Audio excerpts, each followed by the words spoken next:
Yeah, Richard here with my fresh cold beverage. We're live. Hopefully everybody's doing well.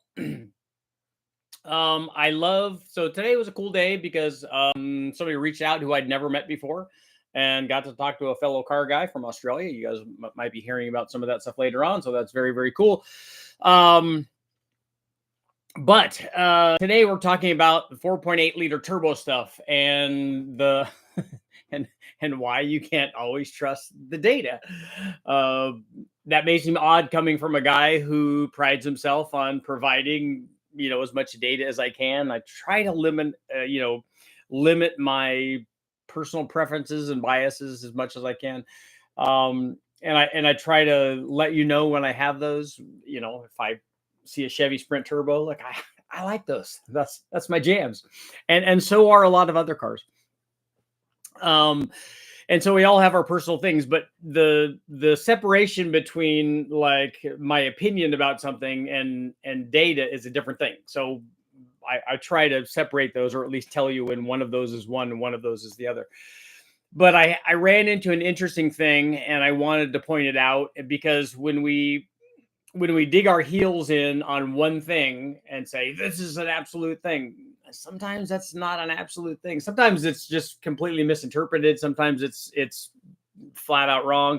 Sometimes it's just it's actually just a mistake, and that's what happened here. And I'm not talking about people yelling and screaming on the internet. This has nothing to do with that. But what happened was, I ran a 4.8 liter on the dyno. So it had a small cam in it, probably a Truck Norris cam, I'm thinking. I didn't even look that up. But some small cam, because it made 410 or 12 horsepower on a 4.8 liter, and which is pretty good. Otherwise, I think it was stock heads, and might have had ring gap and head studs and stuff in it. But at any rate, what we did was I did a bunch of testing with the Summit Racing S475, and that's a good sized turbo for the 4.8. For one, it's a T6 housing, so it has a lot of exhaust flow. So this turbo on a 4.8 could actually make more power potentially than it could on a 6 liter if we turned it all the way up, possibly. And I say that only because we don't really have to worry about, one of the things you have to worry about when you go to, for any given turbo size, when you go up in displacement and power output of the naturally aspirated motor, you can get to the hot side flow limit of the turbo before you get to the cold side limit flow of the turbo. But on the 6 liter, I do have to say, alternately, you might be in a better position and able to utilize more total flow at a lower pressure ratio, which you definitely would have on a 6 liter compared to a 4.8. But I'm still sticking by my guns. My opinion is that a 4.8, smaller motor, usually makes more power on any given size turbo. So on the 4.8, what we did was we ran this S475 the way that we normally do. We ran it on E85. I had that ProCharger air-to-water intercooler sized more than enough for what we're doing here. And then the cool thing about every turbo application, no matter what the combination is, what the motor is, what we're testing it on, is when you add boost, you just start getting these big jumps in power. So on this one, we ran from 6 PSI all the way up to 22 PSI with this single turbo deal. I take that back. We didn't run 22 PSI. I thought we did. One of the things that happened was that, so this thing made 412 horsepower and 363 foot-pounds of torque, 367 foot-pounds of torque. And then we ran it with the single turbo on E85 at 7.2 pounds. So it's getting pretty close to being like a 50% gain there. And it made pretty close to 600 horsepower. It made 593 horsepower and 526 horsepower. So that seems at least pretty close according to the formula, because this combination of, unlike some of the others, it should follow the power boost formula, where you take in whatever power output you make naturally aspirated. If you run 14.7 pounds of boost, double the atmosphere, you double the power. Yes, engineers, you can get into all the reasons why that's not going to happen, but it does more often than not. And the way that you make that happen is by doing these things that we've done. You have enough octane. We had E85, which helps the situation even more. and we had intercooling, so we could run enough timing. We could run the airfield that we wanted. We had a turbo that was sized more than big enough for what we were doing. So we had all of our ducks in a row here. And so it should do the formula. Then we stepped up to 12.7 pounds and we made 717 horsepower and 660 foot-pounds of torque. So you can see we're continuing to make more horsepower than torque, which is typical of a 4.8. I say that differently now. Typical of a cammed 4.8. So if you on a stock one, it actually makes a little bit more torque than power, which is typical of a mild camshaft. But once we put camshaft in it, you make more power, especially out on the big end on a 4.8, because relative to the displacement of the motor, the camshafts get kind of big. So you make more horsepower than torque, and it continues to do that under boost. And we see that, like I said, when we were talking about our cams yesterday, that whatever the NA thing does, and we add boost to that, that's what it does. So they were at 12.7 pounds, we made 717. And then at 17 pounds, we made 810. And here's where things get weird. If we see that, we had 412 horsepower and now we're making 810, but we're doing it at a boost that's higher than 14.7 pounds, even 15, or just somewhere right in that, right in that sweet spot, right in that range, we should be able to double the horsepower. We know that we have more than enough turbo. That turbo will support 1,000 horsepower. So we're not anywhere near that. We're a couple of 100 horsepower away from that, certainly 150 or 160 away. So it's still probably in a pretty good spot in terms of boost pressure and back pressure. The back pressure was not high. It was, I think on this one, it was less than 1.5 to 1. So it was still really good. The thing that concerned me though on this is I was wondering why is this thing not responding the way that I would expect? Do we not have a turbo cam in it? We had more than enough turbo. We had an intercooler. We had good fuel. We had 22 degrees or so of timing in it. So we had more than enough timing in it. The air fuel was right at 11.8, and with the 85, we had good charge cooling, and that the temperatures were low. Everything was working out right. And I'm like, what is going on here? This when I see stuff like this, it gets the wheels turning and makes me wonder, hey, why did this particular combination not respond the way that I thought it would?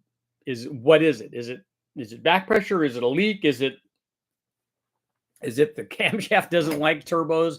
What are these magic ingredients that made it not do what we thought it should do? And as it turned out, the answer is fairly simple. So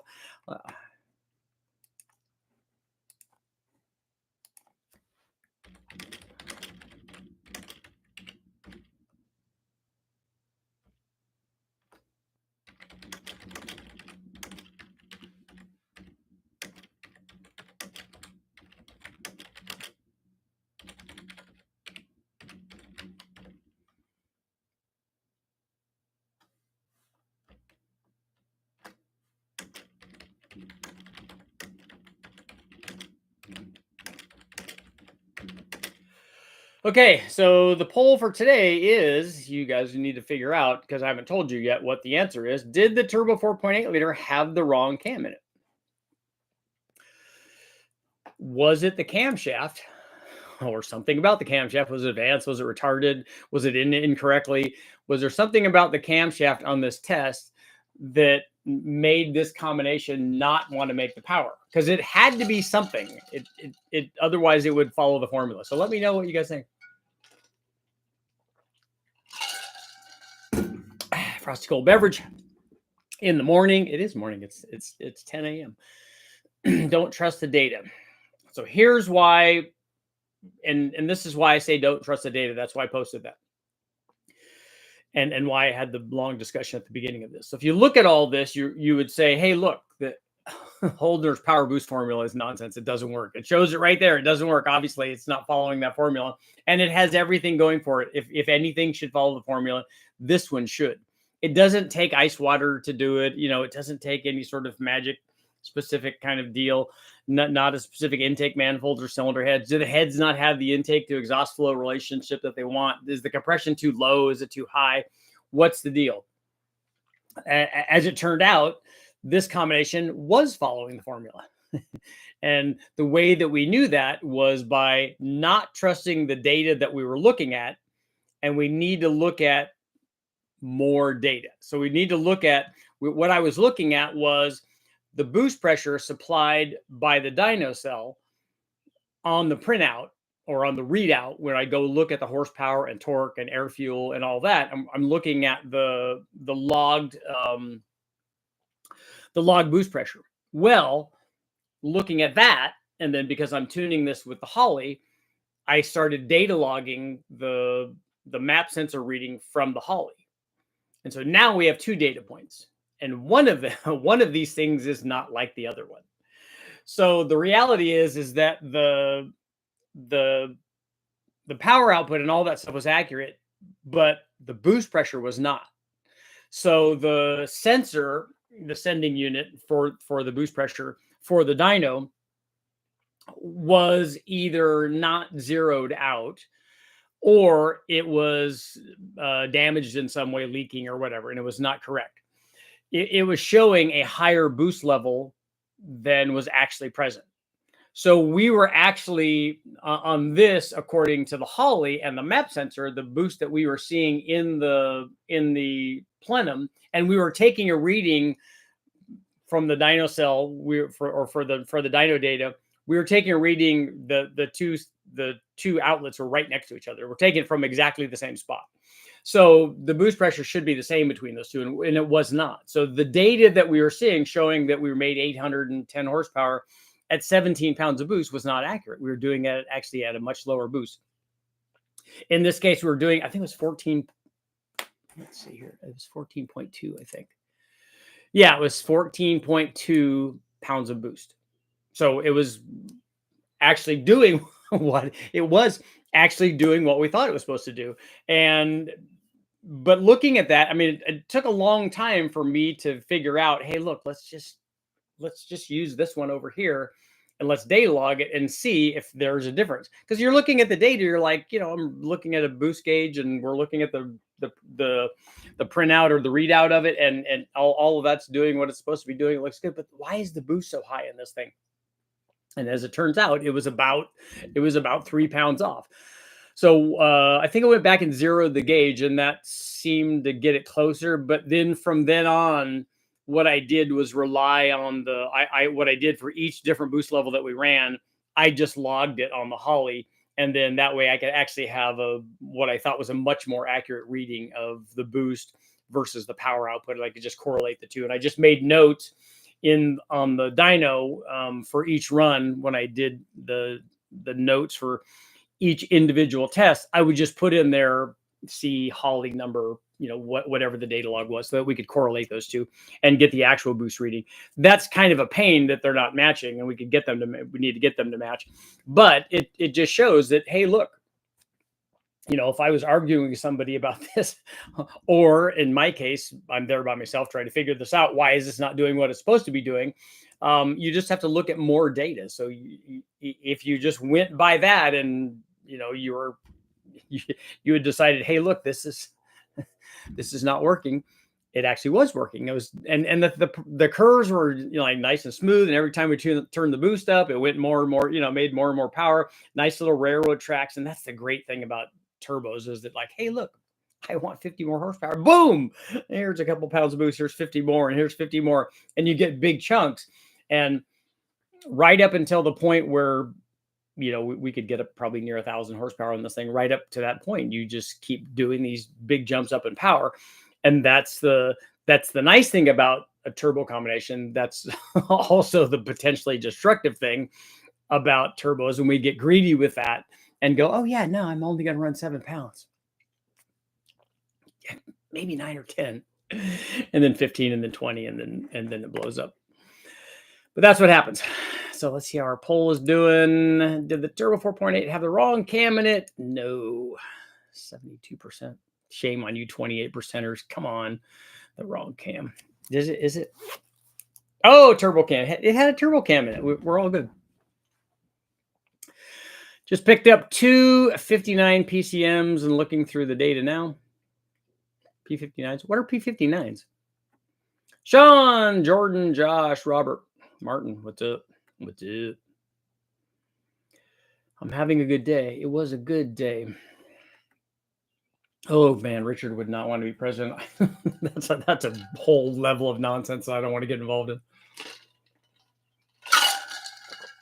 You get a power adder. You get a power adder. Everybody gets a power adder. Got a delivery notice from my low buck truck. Congratulations. You are a winner. Erwin M. Fletch, you choose. Do you have any advice for choosing either a water-cooled turbo or a turbo with only oil inlet and outlet drain? I've used both of them. On the dyno, it doesn't make any difference to us. In fact, if I have a water-cooled center section, we don't even ever hook it up. We just run the turbo the way that it is. For having the thing in there and being in there reliably, a water-cooled center section is a really good idea. So if you have the option to do that, I would recommend it. I love the 4.8. First one I put together. They are good. And the nice thing is, if you've put one of those together, you can also do a 5.3 or a 6.0 or any of the other ones. I'm about to change my 4.8 for a 5.3. I have two 4.8s. One has 450 kilometers on it, 450,000 kilometers. It still revs up high. They do work good.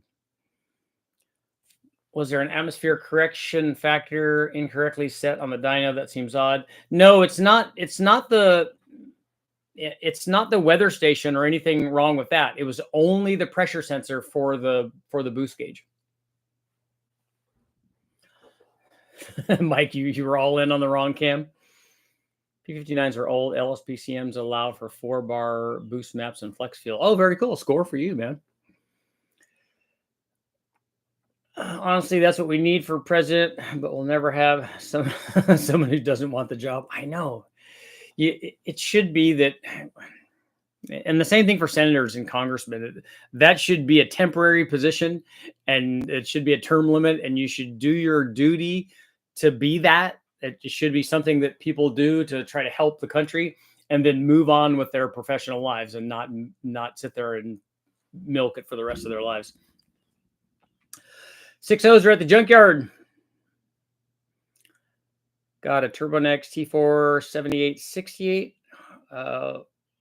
Work better on a 4.8 or a 5.3? Will it work better than what? I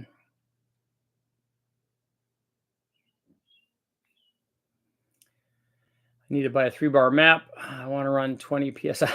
It does look good. Because the only thing better,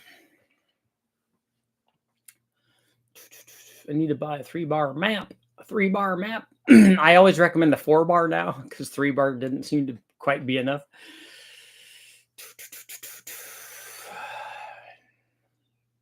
Get in there and change the rules. I would just have that. Everybody would hate me because I would just have there would be too much logic and common sense for people to deal with. Hey, why don't we not spend a whole bunch of excess stuff so other people are making lots of money? Let's just pay a fair price for stuff and get what we're supposed to get, and then not make other people rich. That would be good. That's how businesses are run. 1 bar is always enough to get me in trouble. Yeah, if you have a really good NA motor, that works good.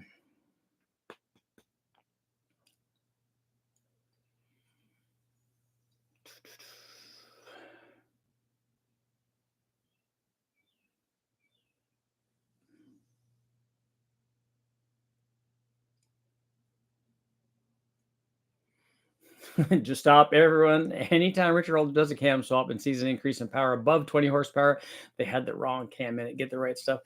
That's it. But you'll get, that.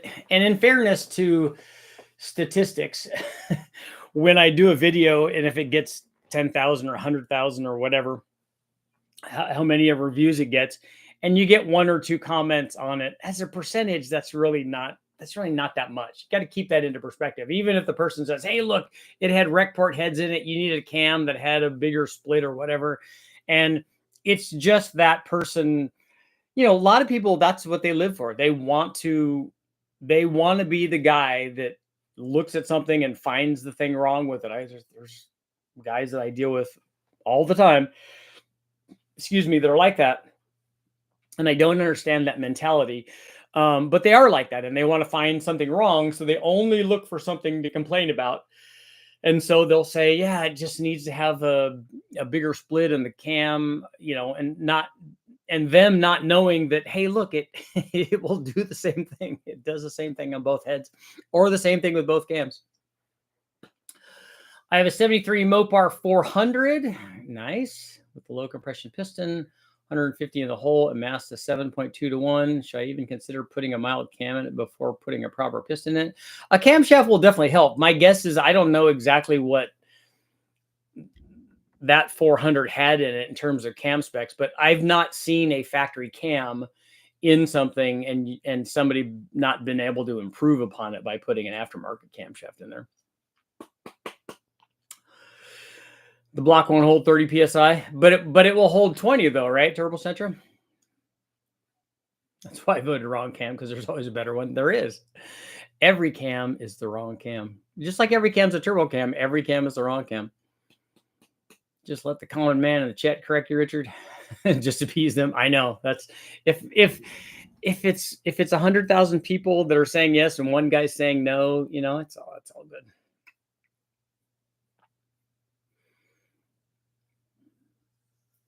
Yeah, 7.2 to 1. It just needs boost then, right?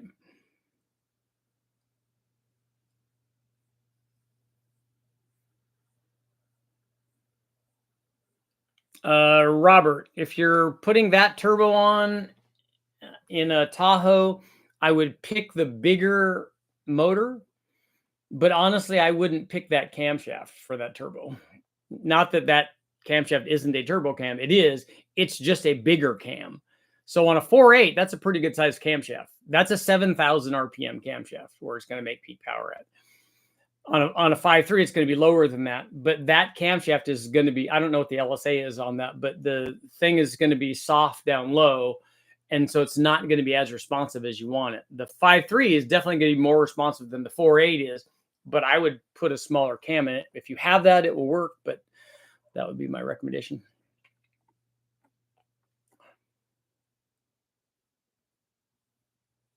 I'm sure those are the mechanics. I know I've been trying to find something wrong with everything for 40 years. Yeah, you should just be more positive, man. Look at all the good stuff.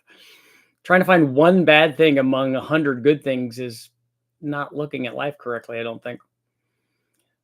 Stock cam is 196 to 200. That's kind of where most of those are. So anything that's going to be a 206, 212 or a 212, 218 kind of thing, which should be still a pretty good upgrade for that. But I agree, putting pistons in it might help. Richard, do you go live? Yeah, every day. Sometimes twice a day. Spun a rod bearing at 22 psi, but I think that was not. Yeah, it's the spinning the rod bearing has nothing to do with boost unless it's like you're talking about, unless it's detonation. 113 LSA. Okay. Yeah, that's going to be a 226 cam will definitely be soft down low.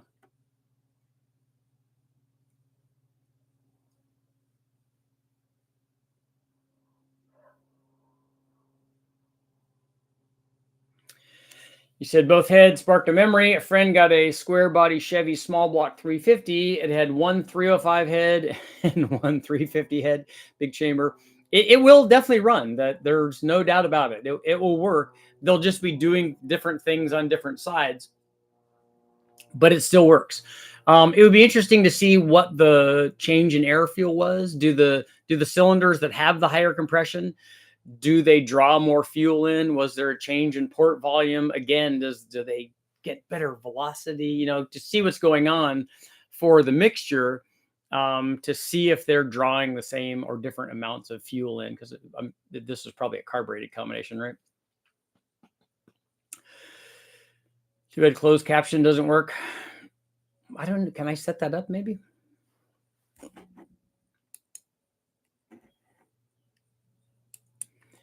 I don't see how to do that. How much duration does an LS 6-liter 408 top out at? I don't know if I'm asking the question correctly. There's no limit to duration on a 408. It's just going to depend on how much you have piston to valve clearance, And then what are all the other things you're doing with the motor to get it to rev? If you want to put lots and lots of duration in it, like 270 or 280 at 50, and have this be a very, very high RPM, super high compression, super race motor, then you could do stuff like that. For the one that I did, when I did the test on the 175 horsepower camshaft, 239 was the camshaft that worked the best. Or it worked better than the next biggest one that I tried on that combination. But that's not universal, though.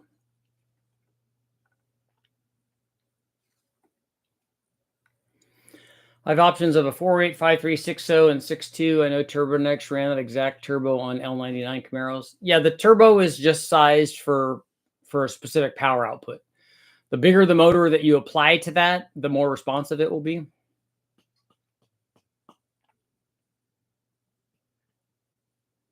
I wish Coyotes were less expensive. They are. They're good motors, though. I mean, they definitely can make a lot of power.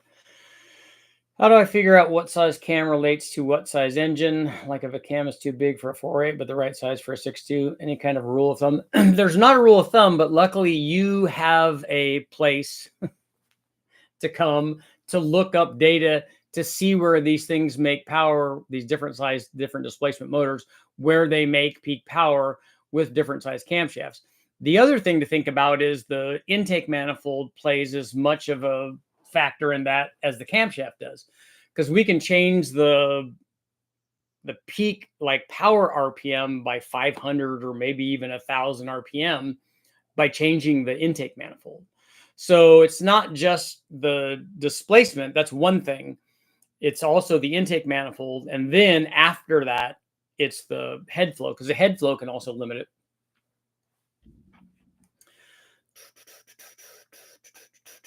It's easy to find the negative in dang near anything. The real challenge is finding and pointing out the positive.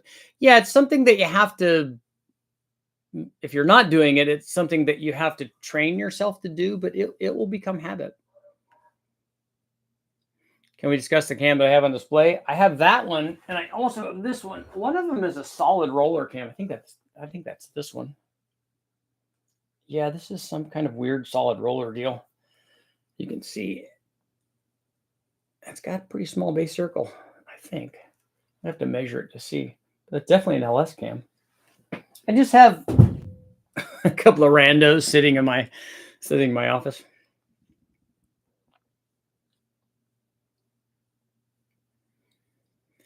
If you have a 93 tune, it should be fine to run Turbo Blue. What's Turbo Blue? I don't know what that is.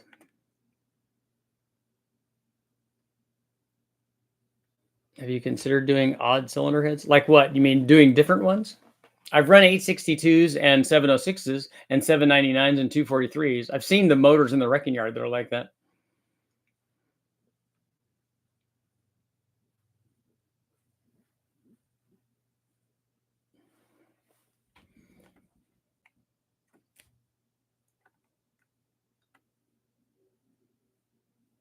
I was running 85. My log was showing 4 degrees of total timing when it spun. Man, I wonder what your EGTs would be at 4 degrees of timing. I'd love to see a Chevy 302 versus Chevy 305.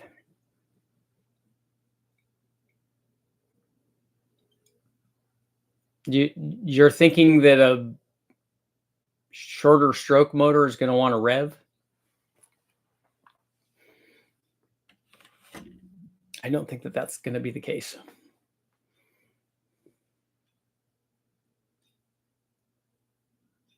Android has a feature that adds closed caption to anything. Okay, so if you've got Android, you're hooked up, according to Jordan. E6 TBI truck. I'm sure it was battling itself for air fuel balance. I would think, but sometimes you do things, weird stuff like that, and it surprises you.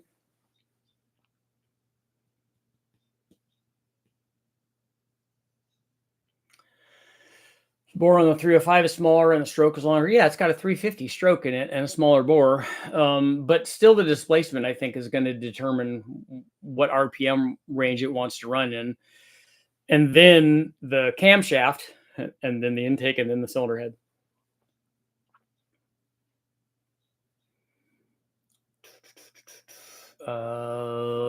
110 octane blue turbo. Okay. Let's see. I'll go get your thing. I didn't know what that was.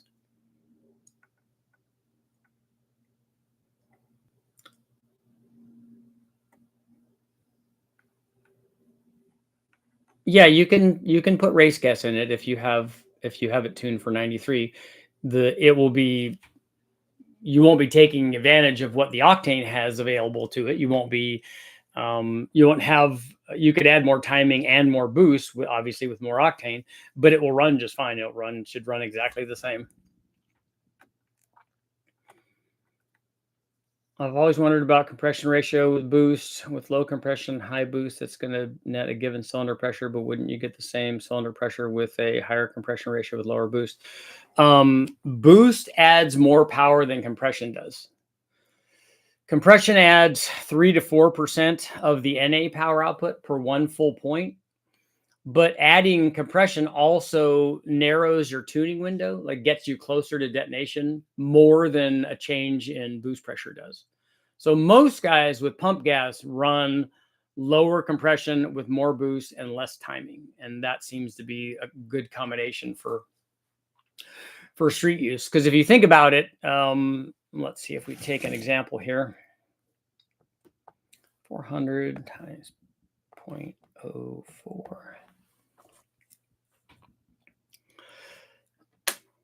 And then 400 divided by 14.7 equals. Okay, so this will give you a good example. So if we let's say we have a 400 horsepower NA motor, like our 4.8, our Truck Norris Cam 4.8. If we have that motor and we change the compression from 9-to-1 to 10-to-1, we're going to gain, let's say we gain 4%. So that would be 16 horsepower. But if we added 1 pound of boost on a 400 horsepower motor, we gain 27 horsepower. So 1 point in static compression, assuming we got 4%, which you don't always get, it's 3 to 4% in the sweet spot. From 9 to 10, that's right in the sweet spot range, or in the bell curve range, where you get the best possible gain. So let's say 4%, but you still get 11 horsepower less from 1 full point in compression versus just 1 pound of boost. And then I would say that if you kept it at 9-to-1, you could add more than 1 full pound rather than changing at 1 point in compression, and probably have the same detonation threshold. Again, that's my opinion. That's not fact. I mean, it's fact about the power change, but I don't know. There'd be no way to actually know the detonation threshold unless you ran instrumented tests with knock sensors to find that out. But I can tell you that Nelson and the guys that build these high horsepower pump gas street motors, they run a reasonable compression, they run more boost, and then they run less timing.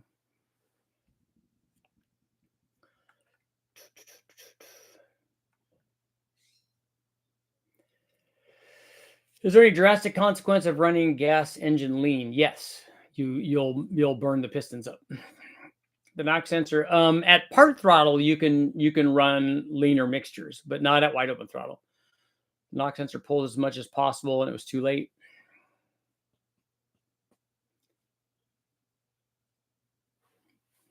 People with 87, yeah. If you're running a turbo motor, you shouldn't be putting 87 in it.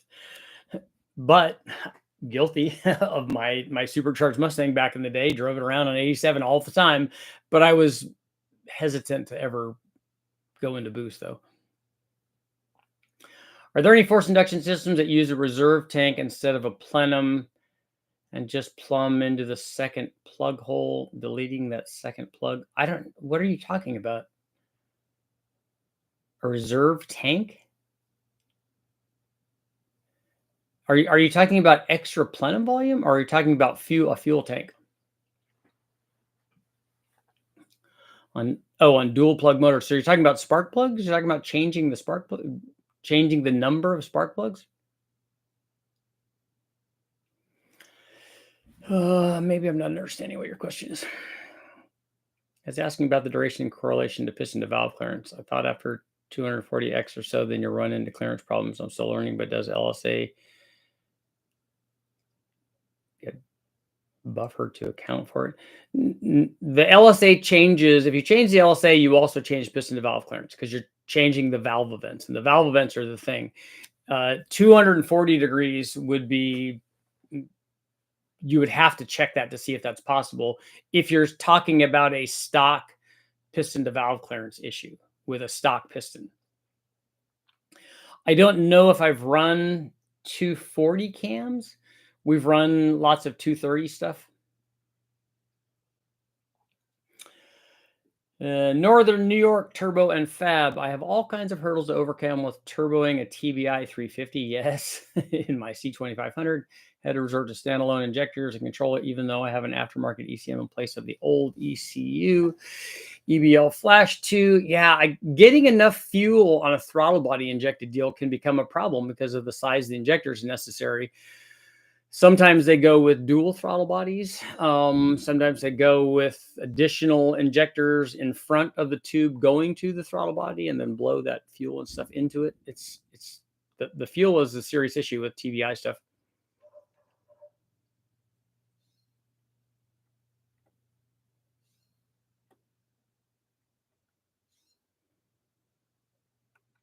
Richard the Cam Man. I'd like you to test the CID single plane intake on an LS versus a high ram. I need to go ask James and Brian and see if they've run. I've never run a CID. I'd like to see if they have. I've run lots of other stuff like the mast split ones and then the Holly split ones and that stuff. But I don't think I've run a CID one.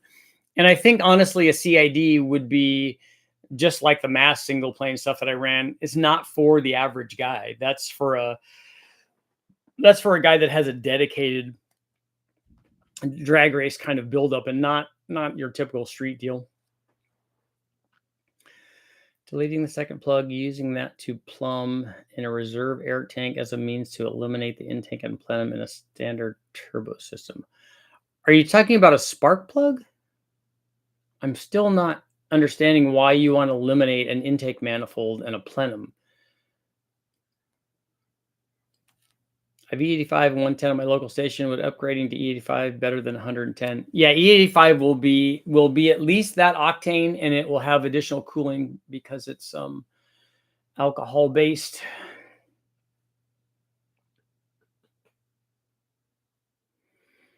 Yeah, Spurgey, is that what? Did I pronounce that correctly? Your Coyote with the blower on it will love E85.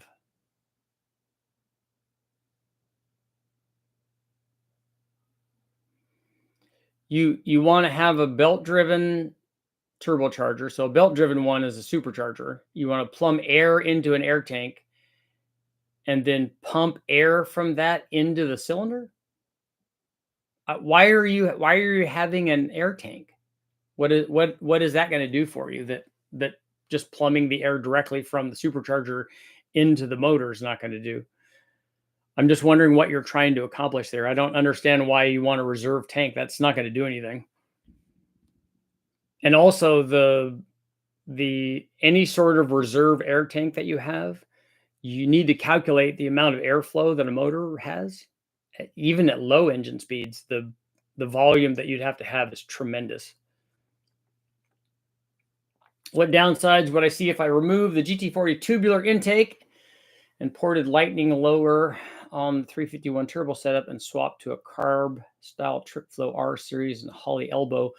If you're talking about the single plane manifold, you're definitely going to see a difference in power. The single plane will definitely make more power on the top, but it's going to lose a lot down low on a single plane, especially if you have a mild camshaft and or cylinder heads on that thing. I think I would be more apt to go with the high ram, but I don't know if it will fit.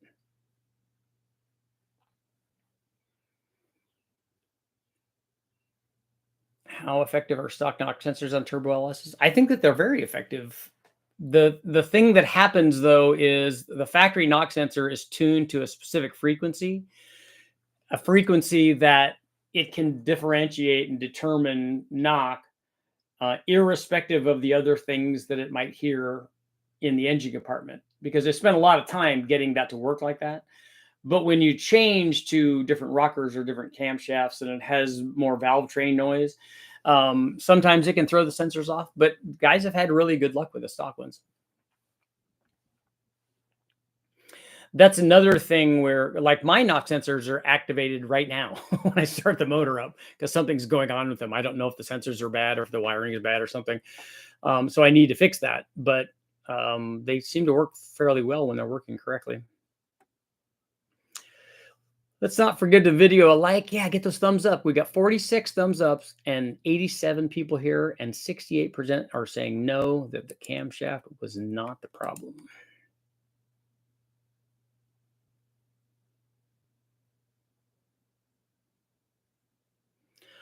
On my TBI turbo build, could I use E85 while under boost on the secondary injection if I run a separate tank? Then when not on boost, regular tank can run pump gas on the TBI system.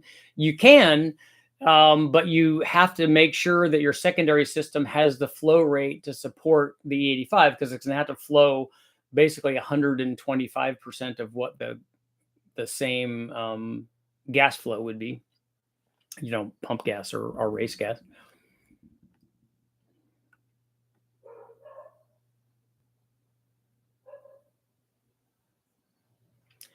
I know coming from motorcycles, plenum size affects output due to size constraints. Plenum volume is part of the Helmholtz resonance frequency, and it does affect power.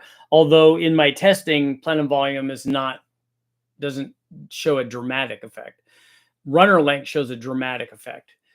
And if you take a look at the weird shark Keglidon thing that I did, we made a dramatic change in plenum volume, and it showed almost no change in power. So it shows me that that's not a major concern. Maybe for 10, 12, 15, 18,000 RPM motorcycle engines, the plenum volume becomes more of an issue.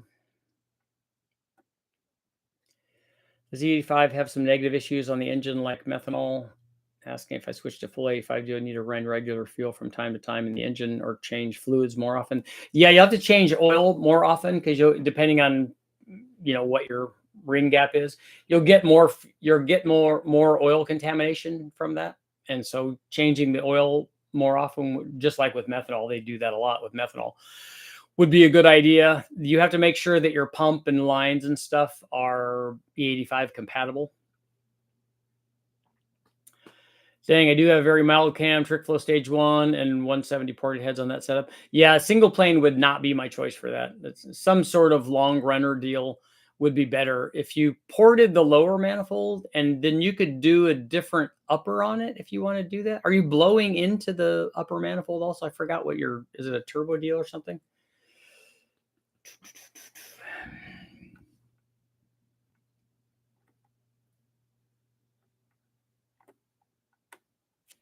Oh, your space, you're just getting crazy out there.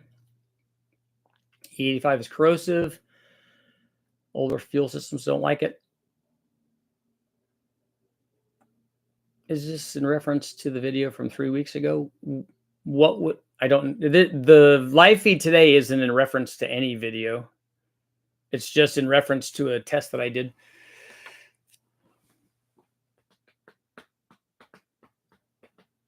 Shouldn't plenum volume be the cherry on top, so to speak? Like I said, every time I've tested it, it's had like a minimal effect. Not so much so that I don't even really consider it.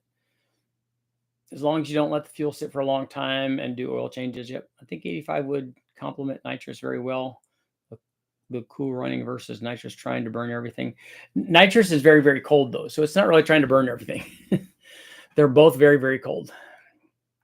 Nitrous is negative 129 degrees.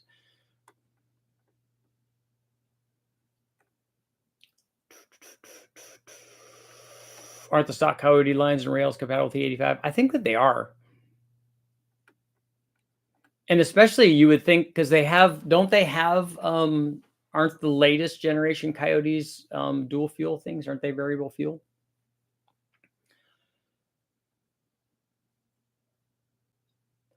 I have a 2-liter plenum on a 1.8 liter. Yeah, I've seen guys reference plenum volume relative to engine displacement. And again, I haven't seen that really be a thing. I have a 1.8 Corolla with a Conquest motor in it. So it's a rear drive Corolla then. What available upper would work with the ported Lightning for a 351? Just have a basic on-3 turbo setup. If you can get a hold of a, you could modify the upper from an Explorer. You could do what we used to do back in the day with the, and Big Dog or one of those guys does ported Lightning manifolds too. But back in the day, we used to extrude hone them and then cut the plenum and then extend the plenum for more plenum volume. I don't think I ever did a test just on changing that plenum volume, so I don't know what effect it really had. I know that the Celine guys did it, and so we thought it was cool.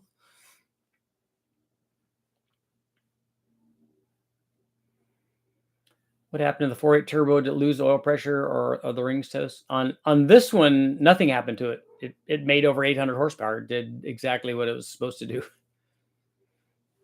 But it did it at a different boost level than I thought it did.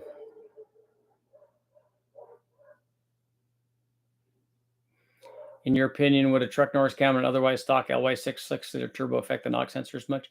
No, the camshaft. Oh, you mean from other noise? I don't know. I don't have an answer to that. It should not activate the knock sensors unless you don't have the tune correct on it. But I don't think that the camshaft itself, if the push rod length is right and you have enough preload, I don't think that will be a problem. Is there anything on a C6 Corvette not compatible with E85? I don't know. You'd have to go to the C6 forums and see. I don't know what the lines and everything are. Ben, what's going on? I was just talking to Brian earlier. He showed me that video, that fancy truck he was driving.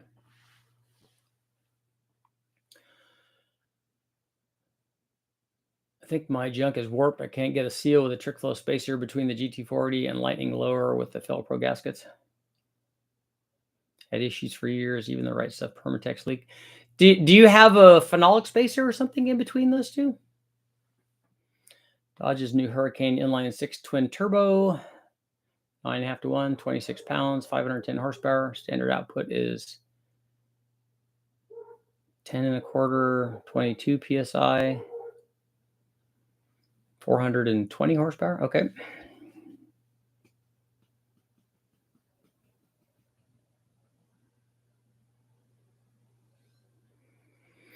A full tank of E85 when storing the car leaves little room for condensation. You just got to fill it all the way up to the top. After combustion, nitrous seems to add tremendous EGTs, always burning pistons. Not if the air fuel is right. And one of the things that you see for high EGTs is the fact that you have to take away a bunch of timing when you're running nitrous. So the change in EGT is less about the nitrous than it is probably about the timing.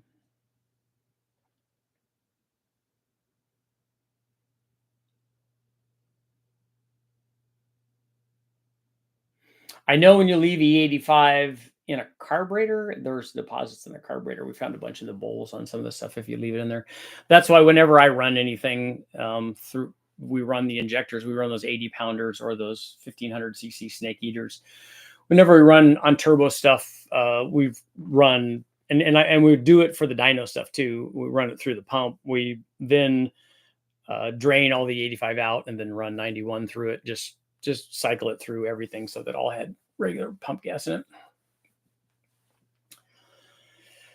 Trick flow 1 with gaskets on each side. Okay.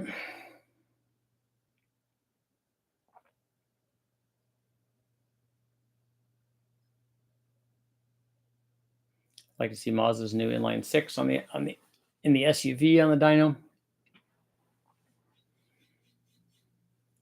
Street pump gas engine LS408 flat top with 10.5 to 1 factory rec port heads and truck intake manifold. Sloppy stage 2.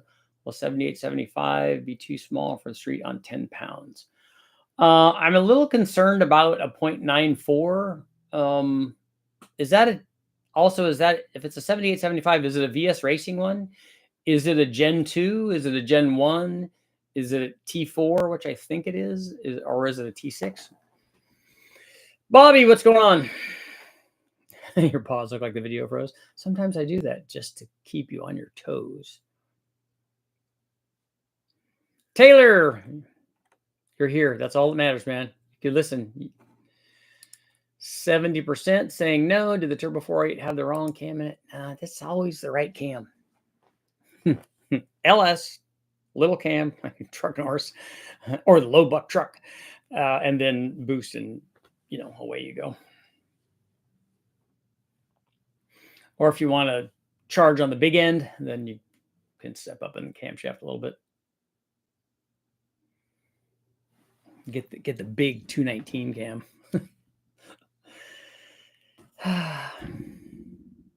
Or maybe you want to make, maybe you don't care about it being soft down low, and you just want to make lots of power so that you have a big number at low boost. Like I always wanted to make, my goal for a really long time was I wanted to make 1,000 horsepower like at 7 pounds. And in order to do that, you have to have a really good NA motor.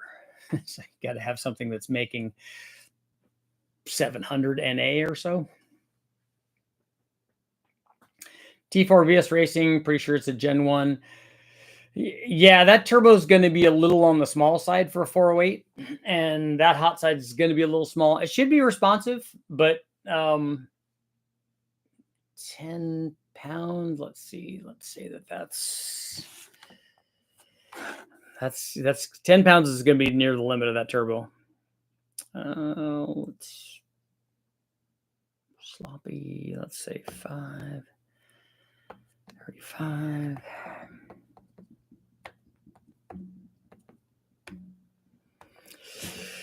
Yeah, that's 10 pounds would probably be 900 or a little better than 900 at the flywheel if everything is right. And that turbo is going to be pressed right there, especially with that hot side on a 408.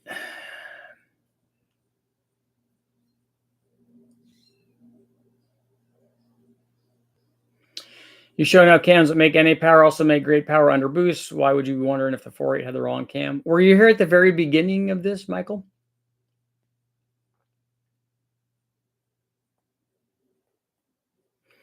The question, I didn't phrase it in the question, it was also about, well, was the cam in wrong? Was it advanced, retarded? Was it off a tooth? Was it something going on with it? It was all just for fun. Are there any turbo combos you recommend for sand drags?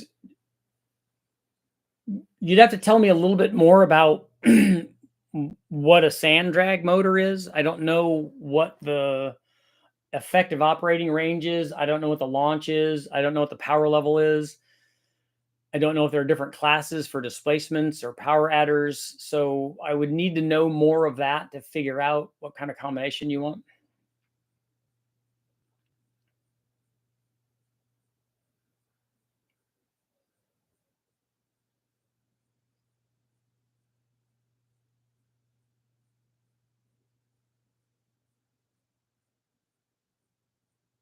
Opinion on the necessity of a stall converter in a 5,000-pound truck with a 219 cam and otherwise stock LQ4, long tubes, 706s instead of 317s. That should help.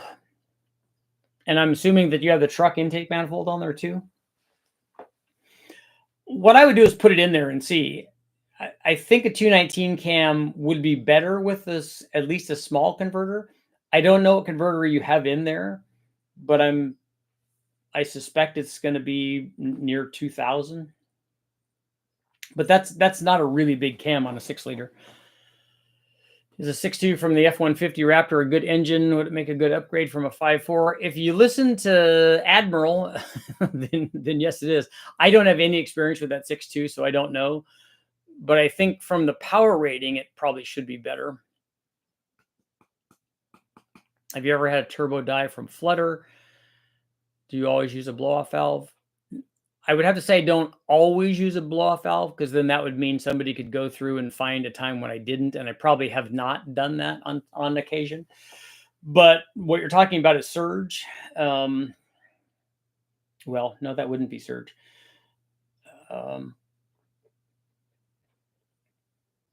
You're talking about when you close the throttle valve and you get a high pressure buildup and it reverse flows back out the turbo and tries to stop the impeller wheel from spinning. That's not good. I've never heard a turbo doing that, but I try not to do that, and we try to run big blow-off valves on all the stuff that we do. And the higher the horsepower is, the more important that becomes.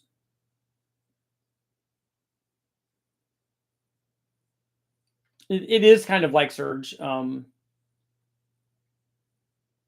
but the reverse flow trying to stall the turbo is not good. Sean, you got your Camaro parts? That's good, man. It's good stuff. It was a good day.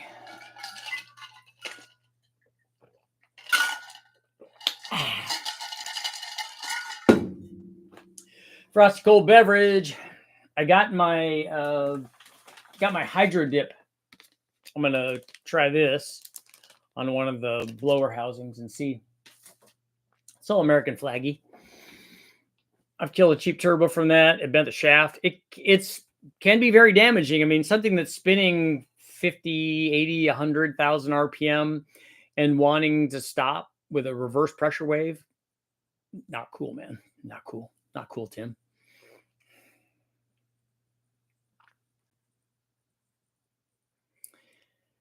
Be running an open class, so the sky's the limit. Most guys are running 1200 to 1500, so I'd shoot somewhere there. If you're really racing a 1500 horsepower turbo combination, it's going to be an expensive build. I don't know that you're going to throw together a, the stuff that we do on the junkyard motors is not something that I would. Guys use it for drag racing, so maybe it would hold together. 1200, I don't think would be a problem. 1500 is up near the limit of everything, of the stock block and the crank, and certainly the rods and pistons. So I don't know if you're going to build that up, but making that power is not hard with a turbo or turbos. AJ, Richard, the boys and I really enjoy watching your videos. Have been very informative for us to keep up the great work. Thank you. I will. I've killed a cheap turbo. That's not good. What do you got against turbos, man?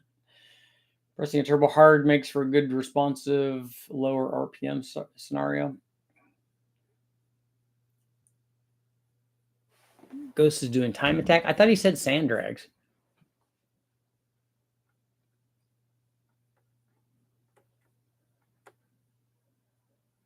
Yeah, Ghost said sand drags, right? Yeah. Roman 57LS1, 243 heads, 228 cam. Thinking about boost, but want to stay pump gas. Car makes 4 under the tire. Is 10 psi for pump gas. Yeah, the boost and the pump gas will all be a function of timing and the tune. We run E85 and it does dilute the oil on boosted applications. You'll notice a loss of oil pressure when the oil gets thin. Yep, I noticed that in my truck, even without running E85, because it has 330,000 miles on it. 334,000, I think. Gary, you only got one cam?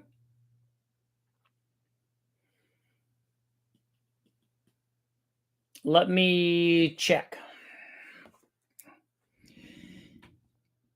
G-Dog.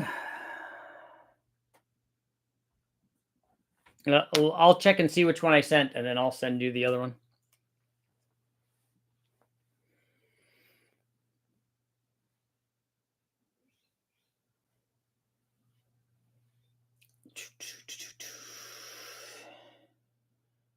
Have you ever throttled the turbo for less lag? You mean by putting a throttle body in front of the turbo? I haven't done that. We don't really care about that very much on the engine dyno.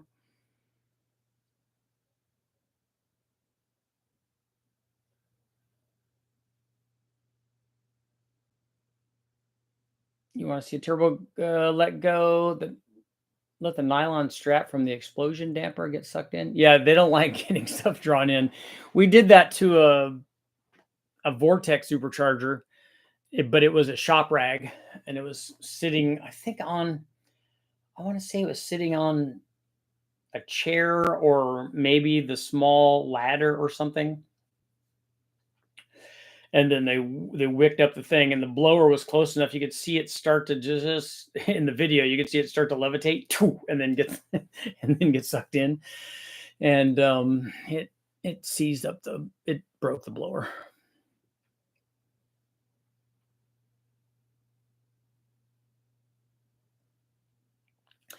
My cheap turbo build turned into a $30,000 engine that is balanced and has built mains and so on. So be careful when you're saying I'm building a cheap turbo engine. It is. If you get to the point where I've met lots of guys that are like, okay, I have to build the best of everything. I'm like, okay, you realize that even just the best bolts for the things that you're doing are enough to buy an engine. So if you do that, if you take that route with everything, I got to have the best timing cover and the best gaskets and the best crankshaft and the best damper and the best block and and all the best thing is, a lot of that's going to be subjective, but it's not going to be inexpensive.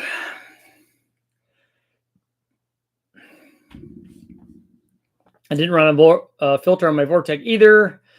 No broken bits. On the engine dyno, we don't normally do that. I have tested filters on them before, and just to see how much that restricts it. The one thing about the Vortex, or that style of supercharger, that I've always wondered about, and I remember looking at this when I did one on when we did it on the Mustang, we did it on a Corvette. But the inlet into the blower, until they did their reverse rotation blowers like on the modular Fords, the inlet into the blower is like really close to the headers. So on our race car, when I was doing World Challenge and Bridgestone Supercar, what we did was we had an inlet going into the blower, and we ducted that all the way up to the cowl area to grab cold air from the cowl area. We had a Pro-M meter on there because that was our high-end management system, was a Pro-M meter and injectors. And then we wrapped it was a corrugated tube, and so we wrapped it with like that header wrap, and then taped it and more header wrap, and just tried to insulate it and put a little shield going over the header just to make sure that we were getting cold air. It probably was because of the speed of the air going in, doesn't really have time to get heat. But it would be better if the inlet was obviously somewhere else, but that's packaging and you have to kind of do that. Should I swap to stainless lines to run E85 versus rubber ones? Yes. The wheel cut the housing off, hit the frame, and dug a hole in the concrete. That's not good.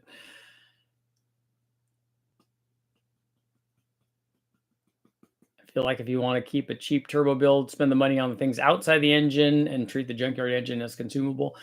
That's the inexpensive part, certainly.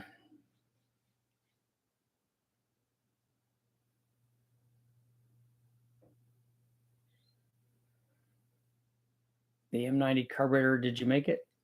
On mine, the one going into the back of the turbo, or in the carburetor elbow going into the back of the blower, or the one on top?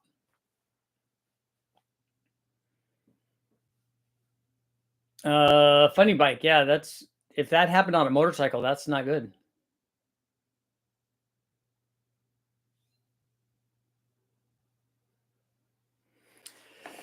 We went with the best internals and some block machining and spun the blower faster. What internals did you use on that?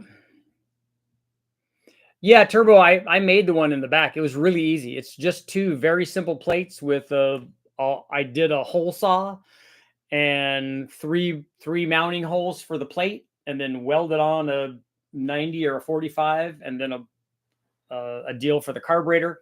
On the carburetor, what I did was I had an aluminum plate that had a 4-inch opening on it, and then I just put a carburetor adapter, a spacer, and drilled the holes in the plate, and then that was big enough for that opening, and bolted the carburetor right on top of that. We weren't trying to do it forever. It just, but it worked fine for the dyno. That one actually sealed up better than the one that was on top of the blower.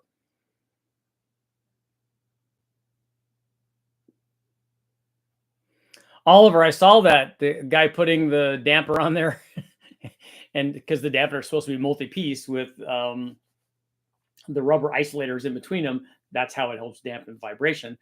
But his was just machined single piece with just O-rings wrapped into grooves, and it had no separation at all.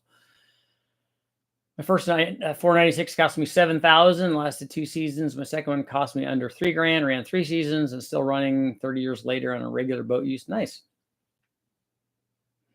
The bike was fine, but my underwear were not. Yeah, I get that.